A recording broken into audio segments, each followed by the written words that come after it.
एक समय की बात है। एक बड़े नगर में एक सेठ जी रहते थे। सेठ जी के पास अथाह धन संपत्ति थी। मान सम्मान की कोई कमी नहीं थी। उनकी एक इकलौती बेटी थी जिसकी उन्होंने बड़ी धूमधाम से शादी की, एक प्रतिष्ठित और सम्मानित परिवार में। लेकिन दुर्भाग्यवश विवाह के कुछ समय बाद ही बेटी का भाग्य बदल गया। उसका पति जुआरी और शराबी निकला। धीरे धीरे उनके घर की सारी संपत्ति नष्ट हो गई।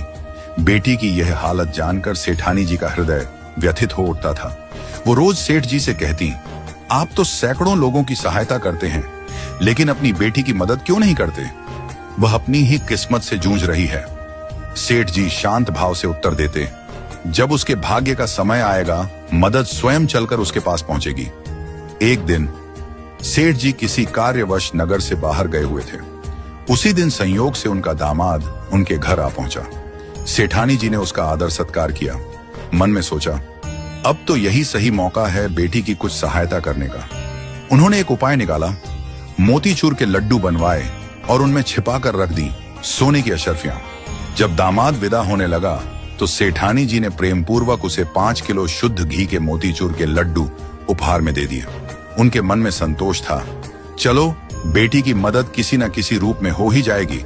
मगर दामाद लड्डू लेकर घर की ओर चला, पर रास्ते में सोचने लगा, इतने भारी लड्डू ढोने का क्या फायदा? बेहतर है यहीं किसी मिठाई वाले को बेच दूं। उसने पास की मिठाई की दुकान पर जाकर वे सारे लड्डू बेच दिए और जो पैसे मिले वो जेब में रख लिए। उधर सेठ जी उसी दिन लौट रहे थे। रास्ते में मिठाई की दुकान पर रुके और लिए कुछ मोतीचूर के लड्डू खरीद ली। संयोगवश वही लड्डू सेठ जी को मिल गए जो कुछ ही समय पहले दामाद बेचकर गया था। सेठ जी लड्डू लेकर घर पहुंचे और हंसते हुए बोले, देखो भाग्यवान, आज मैं तुम्हारे लिए बाजार से ताजे लड्डू लाया हूं। सेठानी जी ने जैसे ही पैकेट देखा, उनकी आंखें हैरानी से फैल गईं। उन्होंने एक लड्डू तोड़कर देखा और भीतर से वही सोने की अशर्फियां निकली जो उन्होंने अपने दामाद के लिए रखी थी। वो माथा पकड़कर बैठ गईं। सेठ जी को रोते रोते सारा वृत्तांत सुनाया।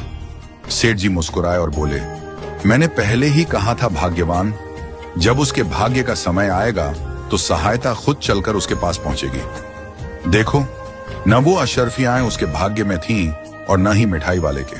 इसलिए कहते हैं, भाग्य से ज्यादा और समय से पहले किसी को कुछ नहीं मिलता।